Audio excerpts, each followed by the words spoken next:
Hello everyone. Again, I am here to explain another topic, that is geography of Jammu and Kashmir. And in the previous videos, in the previous parts, we have talked about the history of Jammu and history of Kashmir and history of J&K. So हमने ये भी देखा कि how different dynasties came into power and how they ruled the Kashmir. तो हमने वही सब पढ़ लिया था. तो आज हम देखेंगे कि जो ये कश्मीर है वो एग्जिस्टेंस में कैसे आता है. तो आज हम वही चीज़ पढ़ेंगे. Let's see. Ages ago, Kashmir was a huge lake and inland sea known as Kashyap Sar, surrounded by huge mountains. अब माना ये जाता है कि millions of years ago there was a huge lake, एक बहुत बड़ी लेक थी जिसका नाम था कश्यप सर के नाम से उसे जाना जाता था. सर हेयर मीन्स लेक, क्योंकि सर जो है वो एक कश्मीरी वर्ड है जिसे लेक जिसका हिंदी मीनिंग जो है वो लेक होता है. और इसी लेक के आसपास जो है बहुत ज़्यादा बड़े बड़े माउंटेन्स भी हुआ करते थे. The plains of present day Kashmir are on the bed of this lake. अब ये है कि जो आज के टाइम पे कश्मीर है, जो प्रेजेंट डे कश्मीर है, वो कहाँ पे लाई करता है, इसी लेक के बेड पे, यानी बॉटम ऑफ द लेक पे. Kashmir was known as Satisar before it got its present name. इसको कश्मीर नाम मिलने से पहले कश्मीर का जो असली नाम था वो क्या था, that was Satisar. Now we will talk about how Kashmir got its actual name, that is Kashmir, how Kashmir got its name. So let's see. Some Kashmiris believe that there was a saint. There was a saint known as Kashyap. He was traveling northward on a pilgrimage from South India. अब ये माना जाता है कि अब कश्मीरी लोगों द्वारा ये माना जाता है कि एक सेंट हुआ करते थे, एक साधु हुआ करते थे जिनका नाम कश्यप था. और यही जो कश्यप हैं, कश्यप ऋषि जो हैं, वो अपनी एक पिलग्रिमेज यानी एक अपनी पवित्र यात्रा के दौरान साउथ इंडिया से नॉर्थ इंडिया की तरफ बढ़ रहे थे. जब वो साउथ से नॉर्थ की तरफ आ रहे थे तो उन्हें ये बताया गया, जब वो जालंधर पहुंचे, व्हेन ही रीच जालंधर, उन्हें ये बताया गया कि जो सतीसर है, यानी जो प्रेजेंट डे कश्मीर है, वहाँ पे डेमन्स यानी दानव जो होते हैं, दानव या हम बोल सकते हैं वो क्रिएचर्स जो अर्थ की डिस्ट्रक्शन के लिए आए होते हैं, जो अर्थ पे रहने वाले लिविंग बींग्स को डिस्ट्रॉय करते हैं, उन्हें नुकसान पहुंचाते हैं, तो उन्हें हम डेमन्स कहते हैं, यानी दानव. And two of those demons who were still inside the lake were terrorizing the people living on the banks. अब ये उनको बोला गया कि जो उसमें से कुछ जो दानव हैं, जिनमें से टू पर्टिकुलरली उन डेमन्स के बारे में बताया गया कि वो जो डेमन्स हैं वो लोगों को परेशान कर रहे हैं. किन लोगों को परेशान कर रहे हैं? जो उस किनारे पे लोग रहते हैं, उस लेक के यानी कश्यप सर के किनारे पर रहने वाले लोगों को काफ़ी ज़्यादा परेशान करते हैं. तो ये सब चीज़ें उन्हें क्यों बताएगी? क्योंकि क्या होता था कि बहुत पुराने टाइम पे, हमारे जो एंशियंट टाइम होता था, ये माना जाता था कि जो सेंट है वो गॉड का सेकंड रूप है, यानी गॉड ने उनको भी काफ़ी पावर्स दी गई हैं ताकि वो जो है वो लोगों का भला कर सके. और बहुत सारे जो सेंट हैं वो काफ़ी ज़्यादा पावरफुल भी हुआ करते थे उस टाइम पे. सो लेट्स सी आगे क्या हुआ.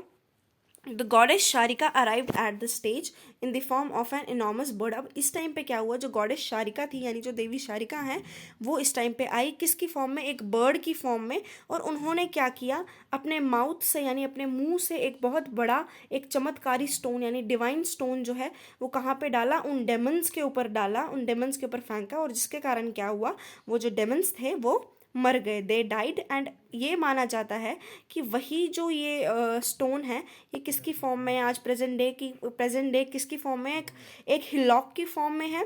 और इस हिलॉक का नाम क्या है, हारी पर्वत. और हारी पर्वत भी आज प्रेजेंट डे कश्मीर में है, हमें देखने को मिलता है. अब यहाँ पे हारी पर्वत जो नाम है वो कहाँ से लिया गया. पर्वत मीन्स हिल. पर्वत जो है वो एक हिंदी वर्ड है जिसका मतलब है हिल यानी एक पहाड़. एंड हारी is derive from the Kashmiri word her which means bird. अब ये जो हारी वर्ड है ये कश्मीरी वर्ड से लिया गया है, हर विच मीन्स बर्ड, यानी पक्षी को जो है कश्मीर में हर बोला जाता है, एक चिड़िया को हर बोला जाता है, तो वहीं से लिया गया है. अब यहाँ पे कन्फ्यूजन होता है कि ये नाम तो हारी पर्वत दिया गया, बट हिंदी में भी एक वर्ड है हरी.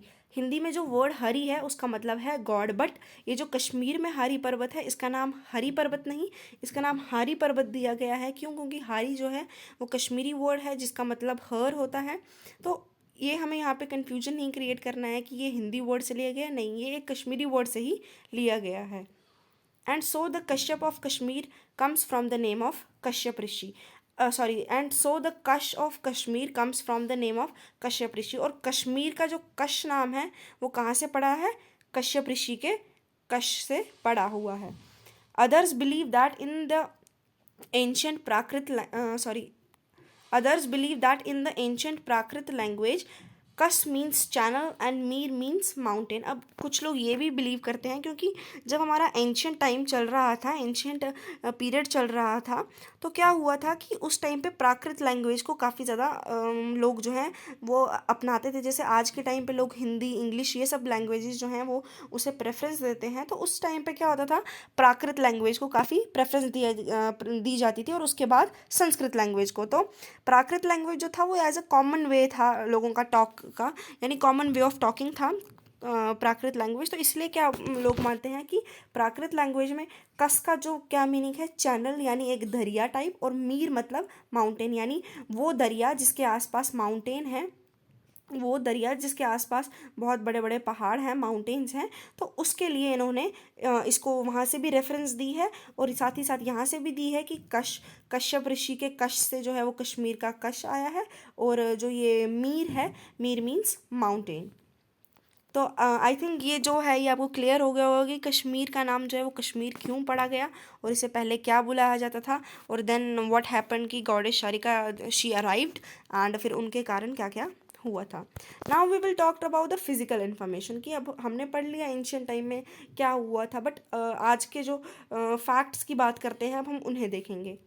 The state of Jammu and Kashmir occupies the northern most latitude of Indian union. अब हमें पता है कि इंडिया की जो इंडिया का जो नॉर्दर्न पार्ट है, वहाँ पे ही जो है वो वहाँ पे ही क्या है, कश्मीर जो है वो लाई करता है, यानी नॉर्दर्न मोस्ट लैटिट्यूड जो है वो इसका ऑक्यूपाई करता है।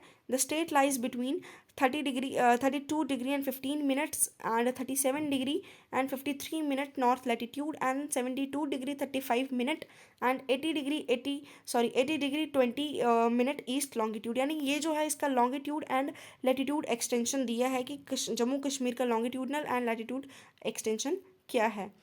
It has a total area of 2,22,236.2 square kilometre. अब हमारे जम्मू कश्मीर का टोटल एरिया भी बताया गया है कि जम्मू कश्मीर का टोटल एरिया कितना है। So you can note it down, which extends over 640 kilometre from north to south and approximately 480 kilometre from east to west. अब ये बताया है कि नॉर्थ से साउथ तक, यानी जम्मू कश्मीर की जो स्टेट बाउंड्री है उसके नॉर्थ से साउथ तक कितना डिस्टेंस है, एंड ईस्ट से वेस्ट तक कितना डिस्टेंस है। तो वो यहाँ पे दिया हुआ है, that is 640 kilometres from north to south and 480 kilometre from east to west. The state has Xinjiang to its north, Tibet to its east, Afghanistan to its northwest, and Pakistan in its west. Obviously ये हमें पता है कि जो हमारी ये Jammu Kashmir state है, इसके इस साइड पे पाकिस्तान पड़ता है, इसके इस साइड पे जो है वो सिंकियांग पड़ता है, यानी चाइना का पार्ट पड़ता है। देन इस साइड पे जो है वो तिब्बत का पार्ट पड़ता है, और इसके ऊपर जो है पाकिस्तान के साथ ही अफगानिस्तान पड़ता है। तो ये बताया है कि इसकी जो नेबरिंग बाउंड्रीज़ हैं वो कौन कौन सी स्टेट के साथ या कौन कौन सी कंट्री के साथ मिलती हैं। Next is the Central Asian republics are its close neighbors, and the states of Himachal Pradesh and Punjab are adjacent to its southern boundaries. अब जो ये सेंट्रल एशियन रिपब्लिक्स हैं ये भी इसके जो हैं वो नेबर्स हैं। सेंट्रल एशियन रिपब्लिक्स में कौन कौन सी कंट्रीज़ आती हैं, जैसे उसमें आ जाता है किर्गमेनिस्तान आ जाता है, उज़्बेकिस्तान आ जाता है, तुर्कमेनिस्तान आ जाता है। तो ये सब जो कंट्रीज़ हैं, 5 कंट्रीज़ जो हैं वो इसमें आ जाती हैं सेंट्रल एशियन रिपब्लिक्स में। और साथ ही साथ ये बताया है कि जम्मू कश्मीर के जो साउथ में है, यानी जम्मू कश्मीर की जो साउथ बाउंड्री है वो किसके साथ टच होती है, वो हिमाचल प्रदेश और पंजाब के साथ टच होती है। अगर ये सेंट्रल एशियन रिपब्लिक्स की बात की जाए तो ये यहाँ पे पाकिस्तान पड़ता है, ये यहाँ पे पाकिस्तान पड़ता है। देन इट इज़ यहाँ से अफ़गानिस्तान पड़ता है। तो इसके बाद यहाँ से जो है सेंट्रल एशियन रिपब्लिक्स कंट्रीज़ हमारी यहाँ से स्टार्ट हो जाती हैं, तुर्कमेनिस्तान, उज़्बेकिस्तान, किर्गिस्तान, कर्कमेनिस्तान। तो ये सारी चीज़ें जो हैं, ये सारी कंट्रीज जो हैं वो वहाँ से लाई करती हैं। Next is political information. अब हम स्टेट की थोड़ी सी पॉलिटिकल इन्फॉर्मेशन को जान लेते हैं, क्योंकि स्टेट की हमने स्टेट की जो हमने जोग्राफिकल लोकेशन भी पढ़ ली कि कैसी हैं, एंड हमने उसके थोड़े पास्ट के बारे में भी पढ़ लिया। तो अब हम देखेंगे कि थोड़ा पॉलिटिकली यहाँ पे क्या है। The state includes the areas of Jammu Ladakh the state includes the area of Jammu Ladakh Baltistan Gilgit Hunza and Nagar. It has the lowest density of population in India. अब जो ये स्टेट है यहाँ पे कौन कौन से एरियाज लाई करते हैं, that is Jammu Ladakh Baltistan Baltistan Gilgit Hunza and Nagar. ये सब जो एरियाज हैं ये यहाँ पे लाई करते हैं। It has the lowest density of population in India. सबसे कम डेंसिटी ऑफ पॉपुलेशन जो है वो हमारे JNK में है। आजकल तो I think it is in Sikkim और I think in Goa, but 2001 के सेंसस के अकॉर्डिंग जो है सबसे कम डायनेस्टी जो है वो कहाँ पे थी, जम्मू एंड कश्मीर में थी। The Indian part of Kashmir comprises 3 natural divisions, that is Jammu Kashmir and Ladakh. अब जो हमारे यहाँ पे 3 मेन प्रोविंसेस माने जाते हैं, 3 डिविजन्स माने जाते हैं, वो कौन कौन से हैं, ये जो हैं, ये लद्दाख को इसमें क्यों इंक्लूड किया हुआ है, क्योंकि ये जो डेटा है ये एब्रोगेशन ऑफ आर्टिकल 370 से पहले का है, तो इसलिए इसमें हमने जम्मू कश्मीर और लद्दाख तीनों को इंक्लूड किया हुआ है। बट अगर हम आज के टाइम पे देखें तो it is only Jammu and Kashmir. For administration purpose there are only 2 divisions, that is Kashmir province. अब एडमिनिस्ट्रेशन के लिए कौन कौन से डिविजन्स ही माने जाते हैं, first is Kashmir province and another is Jammu province. अब कश्मीर प्रोविंस के अंदर ये डिस्ट्रिक्ट्स आ जाते हैं, that include Srinagar, Budgam, Pulwama, Anantnag, Kupwara, Baramulla and Leh Kargil. और जम्मू के अंदर कौन कौन से आ जाते हैं, जम्मू, कठुआ, पुंछ, राजौरी, उधमपुर, डोडा एंड एक्सेट्रा। तो यही सारी जो हैं चीज़ें, यही सारे जो हैं एडमिनिस्ट्रेटिव पर्पस के लिए यूज़ किए जाते हैं। यानी विंटर और समर सेशन होता है, तो इन विंटर्स जम्मू प्रोविंस जो है वो एज एडमिनिस्ट्रेशन पर्पस के लिए यूज़ किया जाता है, and in summers Kashmir province को यूज़ किया जाता है। जो ये मैंने बोला कि अकॉर्डिंग टू 2001 सेंसस हमारे यहाँ पे कम डायनेस्टी थी, बट आज अगर हम 2011 के सेंसस के अकॉर्डिंग देखें तो आई एम नॉट श्योर कि सिक्किम है या गोवा है। If you want you can check it out. तो 2001 के अकॉर्डिंग हमारे यहाँ का जो डेंसिटी ऑफ पॉपुलेशन था वो सबसे कम था।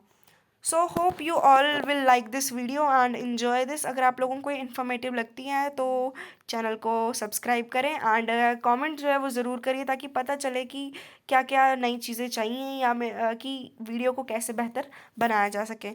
Hope you guys will like it. Thank you for watching the video.